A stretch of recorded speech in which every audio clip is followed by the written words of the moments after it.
Hello everybody. A quick 2 minutes for the adults explaining what I'm doing and why I'm going to do it. And then we get on with, well, what I'm going to do. Find the right page, it helps. Free story time. About a decade ago, I was performing in Milton Keynes. Yesterday, a school worker who's seen some of my performances contacted me asking if I could put something together online to entertain the children of key workers and the vulnerable children in a primary school. My first thought was, you know what? Years back I wrote a story for my kids. Haven't read it for years, but I'll dig it out. I'll make a video of me reading it and then I'll send it to her in an email. My second thought was, hang on a minute, my government's doing nothing to help self-employed people. Maybe I can rig something up where you had to pay me on PayPal to watch it. But my last and final thought was this. Even though, as a self-employed performer, the UK government has refused me any financial help, I'll put it on YouTube so that any child or school anywhere can watch it for free. It is free because you, like myself, might be one of the 5 million self-employed people in Britain that the government has so far failed to help. It is free because you might be a member of the NHS or the emergency services, and if you are, this is the best way I know that I as a performer can say thank you, not just for what you've done, but for what you're going to do in the following months. It is free because if you can't pay me to entertain your children in these troubled times, I ain't hard enough to walk away from you. However, if you can pay, then here is my PayPal address. It is devilstickpete@hotmail.com. There now follows an information broadcast on behalf of your government. Stay safe, stay sane, stay at home. Okay, I'll give you a quick couple of seconds to gather the kids and then we'll begin. Cool, huh?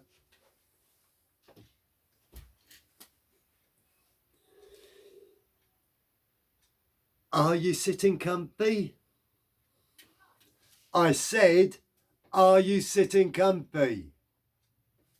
Good, then I'll begin. Hello everybody at Glastonbury Thorn Primary School and everybody out there in Storyland. My name is Devilstick Pete and I'm going to read you a story. It's in 4 parts. I'll do 1 part a day every day for 4 days. It's a story I like, and it's a story that's called Blizz and the Ice Dragon. It's from the legendary Elven Chronicles or legendary Elven Legends, which isn't easy to say. And it was adapted from Elven runes to English by Sleety the Snow Elf. Head Snow Elf at snowelfhistorians.com. Here we go. Snow elves are strange creatures. To begin with, snow elves are unlike any other elf in both looks and manner. Like all elves, they have pointy red-tipped ears, but unlike all the other elves, their long pointy noses are blue at the end and constantly drip, drip, drip. A drip that gets faster the closer they get to flower bulbs. It's true. They are also hairier than other elves and have wide, flat feet that stop them sinking into the snow. Also, unlike other elves, house, sock, woodland, Christmas or mountain elves, to name just a few, snow elves migrate. That is to say, they live in one place in the summer and another place in the winter. So they do, oh yes, yes, yes. In the summer, when it's much too hot for them in Europe, they head north to a place called the Northwest Stick, which is just left of the North Pole. Here they divide the long summer days between helping Santa make his presents, like all good elves should, and teaching baby polar bears how to stand on 3 legs, the fourth being used to cover their black noses, thereby making them invisible. This is very important to polar bears, as it helps them to win hide and seek games that they play with penguins. And snow elves, as everybody knows, don't like penguins, as they also fish for cod. Then, in the autumn, when the north wind starts to blow, snow elves divide their time between fishing for cod, which they store in frozen bundles, and knitting little woolly duvets. These they keep dry by storing deep inside dark snow caves. Yes, they do. Oh, yes, yes, yes. Then, when the winter makes the Northwest Stick way too cold for anyone other than polar bears, penguins, and of course Santa, the snow elves bundle their knitted duvets onto their backs and stick out their thumbs and hitch a lift to Europe with the passing seagulls, paying them for the lift with the blocks of snow frozen cod that they caught. So they do, oh yes, yes, yes. Once in Europe, they dig little holes and then spend their time tunnelling for flower bulbs, which they find using their long pointy noses, which drip faster the closer they get to a bulb. So they do, oh yes, yes, yes. Once they find the flower bulb, they wrap a duvet round it so that it stays warm while it sleeps. And then, come the spring, the Jack Greens come along with their long oak stars and on the ground, waking the flower bulbs up. The flower bulbs then, well, grow flowers, and the flowers have a thing called nectar, and bees love nectar, and the Jack in the Greens do this because the bees are so grateful that they give the Jack in the Greens lifts from one place to the other whilst they wake all the flowers up. Yes, they do. Oh, yes, yes, yes, yes, yes. Then, come the spring, the Jack in the Greens talk to their friends, the snow geese, and arrange for them to fly the snow elves back to the Northwest Stick. No doubt you've seen the bee-shaped flocks of snow elves flying across the sky and often wondered what those creatures were on their back and where they were going. Well, now you know. Well, one day there was a snow elf called Blizz, or, to give him his full name, Mr. Blizzard. He was a normal elf in every way except for one. He was the only elf ever, the only snow elf ever, who liked penguins. In fact, he used to share his fish with them, and he would paint black lines on the snow everywhere so that penguins with their black backs could lay down on them unseen when playing hide and seek with the polar bears. And so it was that one snowy day, whilst painting black lines on the snow, Blizz came across a very, very strange sight. So he did. It was obviously a penguin egg, as neither polar bears or Santa lay eggs. But what an egg! It was nearly 10 times bigger than any penguin egg he'd ever seen ever, so it was, oh yes. Blizz asked all the penguins he could find, but none of them had lost the gigantic egg. He even stood by some of the black lines that he'd painted and asked in a loud voice, just in case there was a penguin laying there. But he got no reply. So in the end, he decided he had no choice. He would have to hatch the egg himself. So Blizz took the egg to his duvet cave and got all his duvets and wrapped them round it to keep it nice and warm.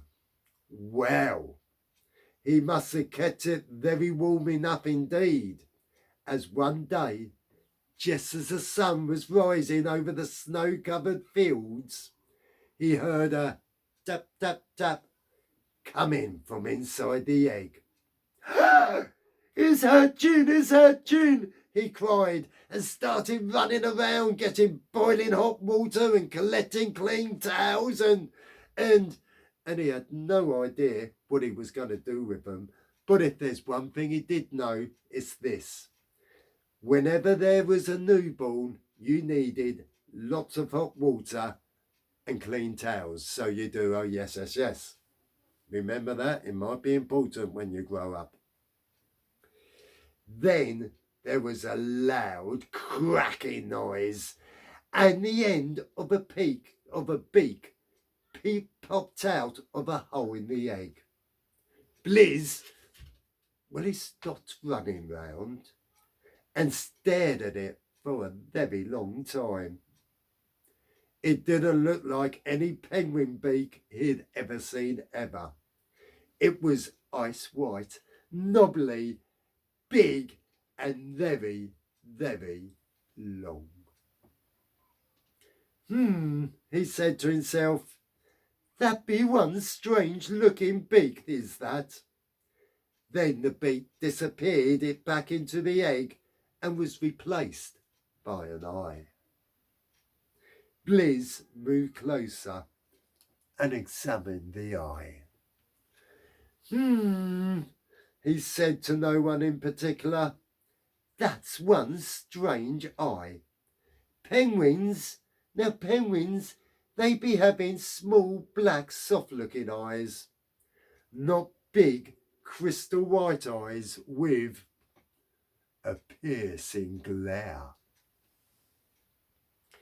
Crack!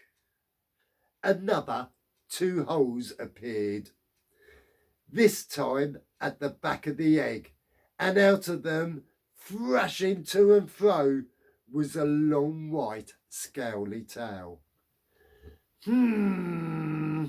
Said Blizz to the world in general. That really is one strange tail, be that. I don't think I'd ever been seeing a penguin tail as long and white as that, let alone one that be having a triangle at the end of it. No, I haven't. Oh, no. Then there were 2 little cracking noises in quick succession. Crack, crack! And 2 feet popped out of the bottom of the egg. He said to the cave walls, those really are being 2 strange feet. In fact, if I didn't know better, I'd be saying... He stood there for a few seconds, contemplating the feet. Then, without saying a word to himself, the world, the cave walls, or any or no one in particular, he about turned and hurried outside. So he did, oh yes, yes, yes.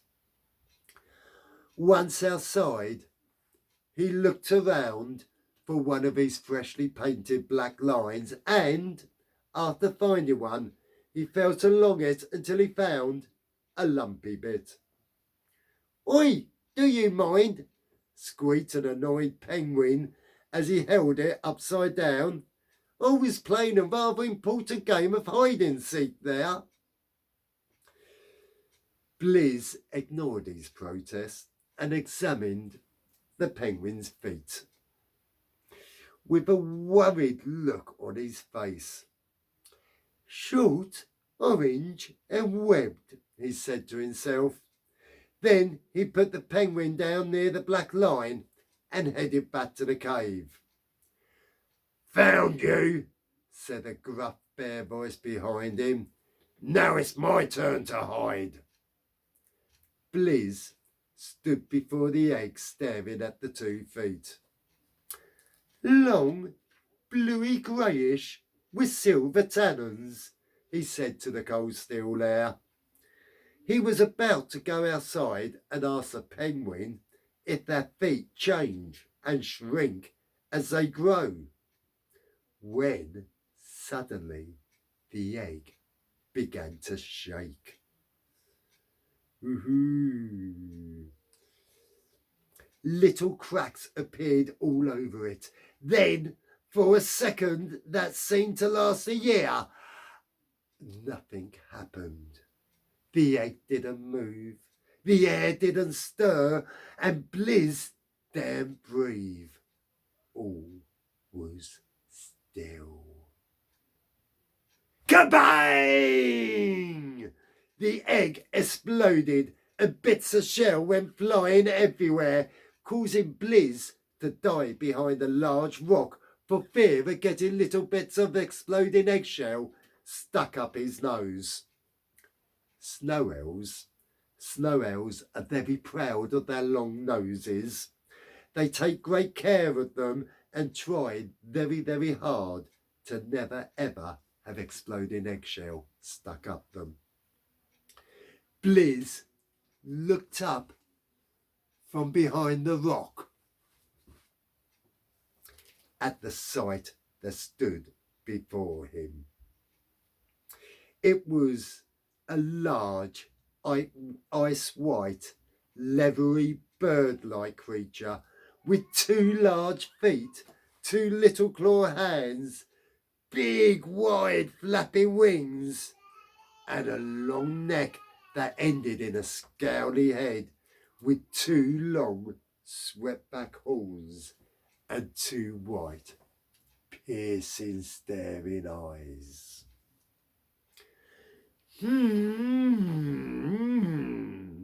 Said Blizz, this time to the creature standing before him as he rested his elbows on the rock and the end of his nose in his hands.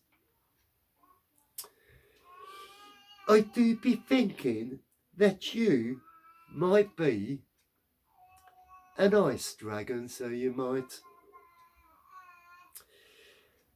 For a couple of seconds, they stood there, staring at each other. Then Blizz's brain realised what his ears had heard his mouth say. "Ice dragon!" he screamed as he about turned and started to run as fast as his little furry feet would take him. It was just at this point that the baby ice dragon realised that Blizz was a snow elf, or, as an ice dragon would say, food. The ice dragon ran after Blizz, his tail flashing, his wings beating, and his beak screaming horribly. As Blizz neared the entrance of the cave, he looked behind him and realised in horror that he could never outrun the ice dragon. Indeed, it was right behind him when whack! Whack! The top of Blizz's head hit the underneath of a bear's belly. The bear he didn't notice because it was standing on 3 legs covering his 4th one whilst playing hide and seek. But his head hit it and stopped. His feet carried on running, which meant he lifted up in the air and landed flat on his back in a little flurry of snow. "Oi, watch where you're going," said the polar bear. Or rather, this is what the polar bear would have said.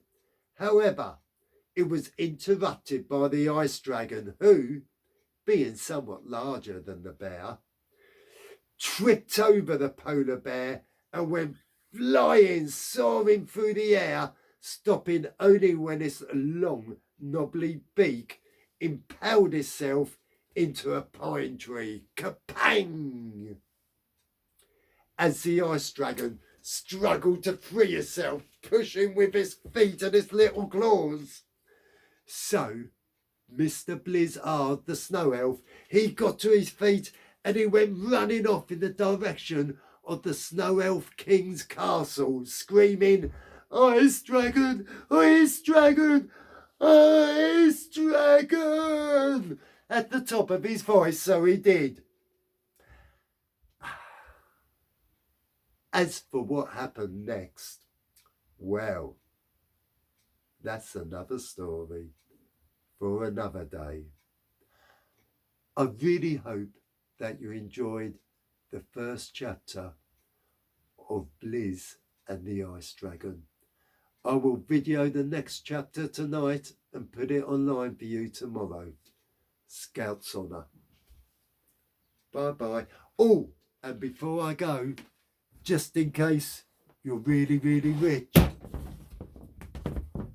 my PayPal address is devilstickpete@hotmail.com. And remember, stay safe, stay sane, but most importantly, stay at home.